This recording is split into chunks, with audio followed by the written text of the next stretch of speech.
Alright, could you please introduce yourself and tell us a little about yourself to the camera? My name is Danny Alani. I'm from Chicago, Illinois. My mom is Eastern European and my dad is Israeli. I guess, can you talk a little bit about how, in the wake of September 11th, how your life was different and any instances where you experienced racism? Specific instances where my life was different is traveling through the airport.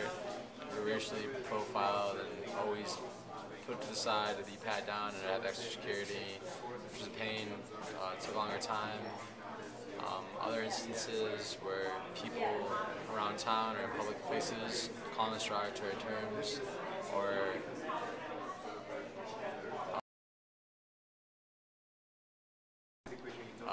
people would question my ethnicity and ask me what I was, and or attack me and say I was Arabic or another Middle Eastern racial slur, and I would have to defend myself and say what ethnicity I was, and I didn't think it was necessary.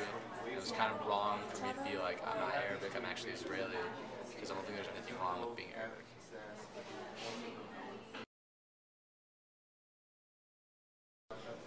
In high school, one of my good friends, Asham, was doing a fundraiser in which he asked people for donations. I think it was a marathon or some sort.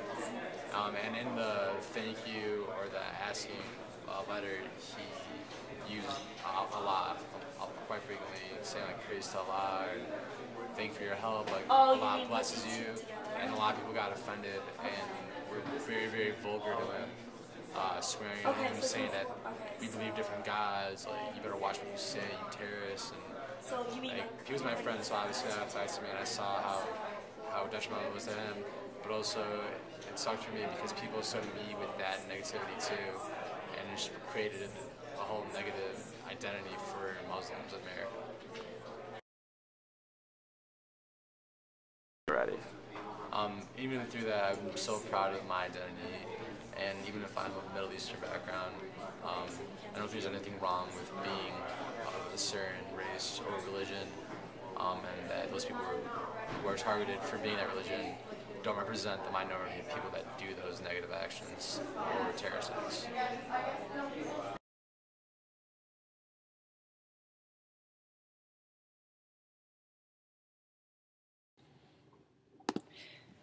September 11, 2001 made victims of all groups of people, firefighters included. During the disaster, they faced their greatest fears as they tried in vain to prevent thousands from dying in the Twin Towers. They were there as people burned to death, suffocated, and even jumped to their deaths. They pushed through debris, smoke, and flames in order to be our heroes. And many of those heroes also became victims, losing their lives in the fires. The firefighters left had not only lost the battle, but also lost their brothers. After the disaster, their bravery was paid with physical and emotional repercussions. Hundreds of rescue workers, firefighters in particular, had been exposed to toxic pollutants. Some of the debris from the World Trade Center contained asbestos, lead, and mercury, which the firefighters inhaled as they tried to rescue the victims. Because of this, some firemen have since developed serious respiratory diseases. Others were seriously injured as they climbed up the towers. Those that are sick or injured as a result of working at Ground Zero find it almost impossible to receive compensation. It seems as if, despite the bravery of these heroic firefighters, the government is compromising their health.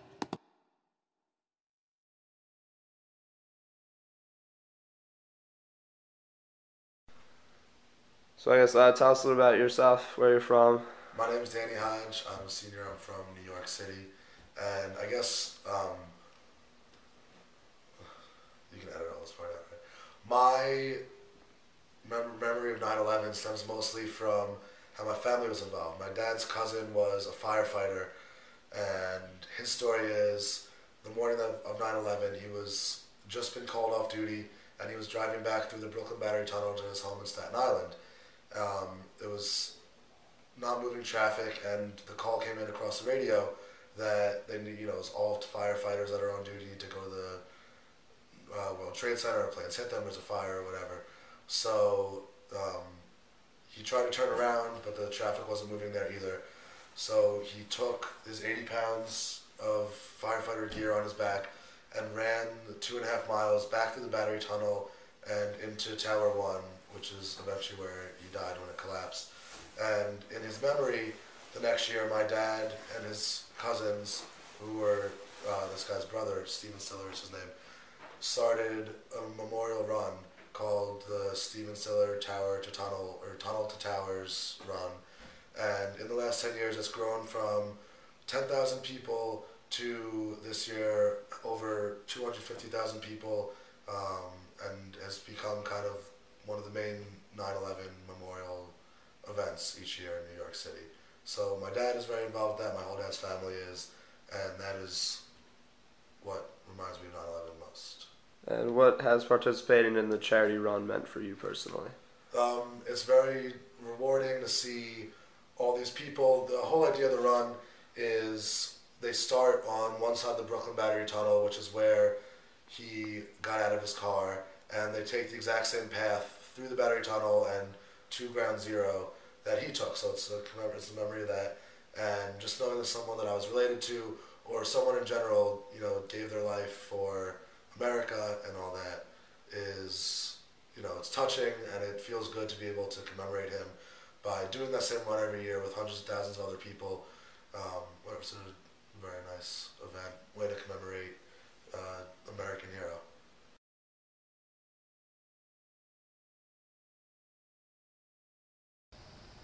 The women who became widows as a result of the events of 9/11 faced not only the loss of their husbands, but also the great emotional pain that resulted from their lack of answers to the attacks. 4 particular 9/11 widows, known as the Jersey Girls, began to put pressure on the White House to reveal the truth of their husbands' deaths. Their perseverance helped push the White House to begin a 9/11 Commission report. This report brought the widows only more pain because it continuously denied the presence of any 9/11 warnings, and the commissioners did whatever they could to avoid directly answering the widows' questions. For example, the White House received warnings in August of 2001 of a planned attack on the White House by Osama bin Laden, but the commission denied the presence of any 9/11 warnings.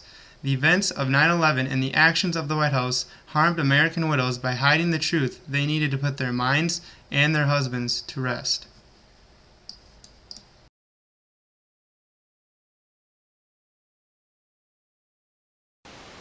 The events of 9/11 prompted a huge surge of emotion, of grief, of patriotism, and unfortunately of fear and hatred. Mainstream news coverage of 9/11 presented stereotyped frames of Muslims, which negatively affected many Americans' perceptions of Islam.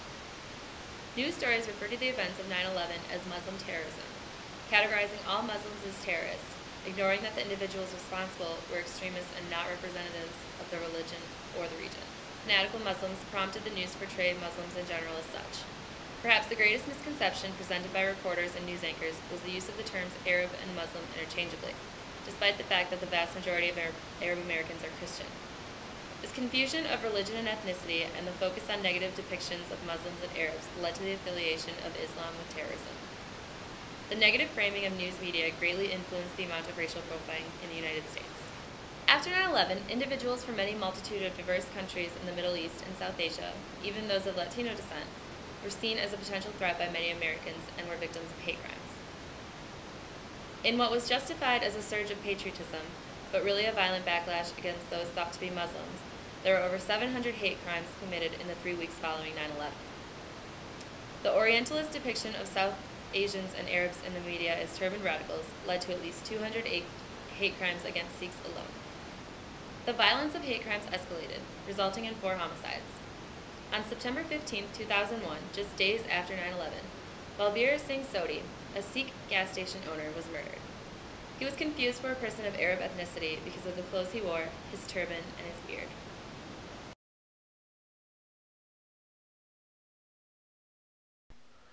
Can you introduce yourself for us, please, Jake? Hi, my name is Jake Langbecker. I'm a senior at the University of Wisconsin, and I was born and raised in New York City. All right, how did 9/11 impact you? 9/11, fortunately enough, didn't impact me directly. I didn't know anyone lost in either of the towers, but definitely changed things for me. One of those just surreal days that, you hear your parents or grandparents talk about, whether it's things like Pearl Harbor or whatever. It's just one of those things that when it happens, you never really believe that it could happen or that it did happen. You just kind of really, especially for, I think I was 12-year-old kid, really wakes you up to some of the problems in the real world. What role did fear play after 9/11 for you?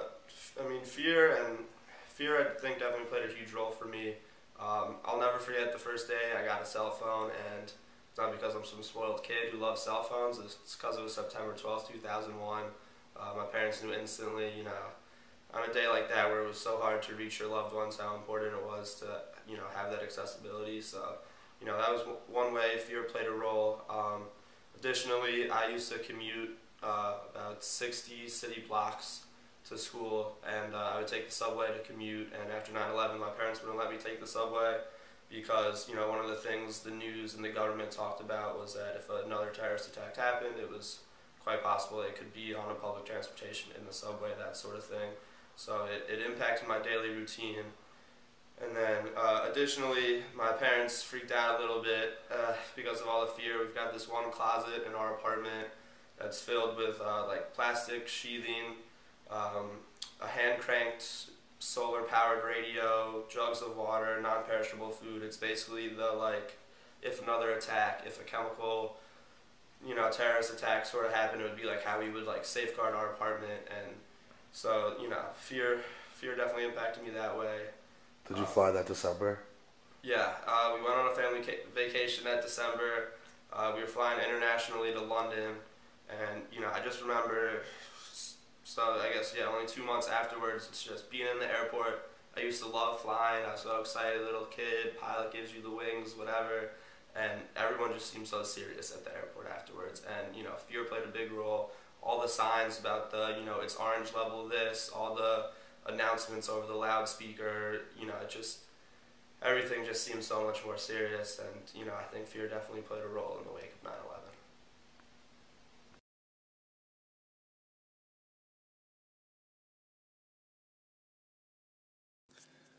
The effects of 9/11 for Americans hit much deeper than just for the people of New York. People across the country were outraged that the press decided to broadcast this image of a man falling to his death in papers across the world. A victim who was forced to make the decision to jump from the burning towers. Citing it as poor taste and exploitive of the last moment of a man's life as a means of good ratings, the public condemned the media representation. The events of that day overwhelmed the American public. But the image of the falling man personalized the disaster to a much deeper level for so many. It made people face the brutality of the situation so many people were put in. The brutal images of 9/11 made people recognize that this attack was something that just happened to Americans on what seemed to be a normal September Tuesday.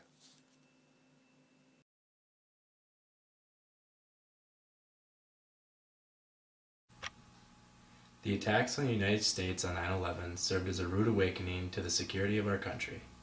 Through much research, the 9/11 Commission identified weaknesses and vulnerabilities in our government's interdepartmental communication processes, including response time, national security, and airline safety. Thousands of American lives were taken as a result of these vulnerabilities, and to some extent, mistakes of the United States government.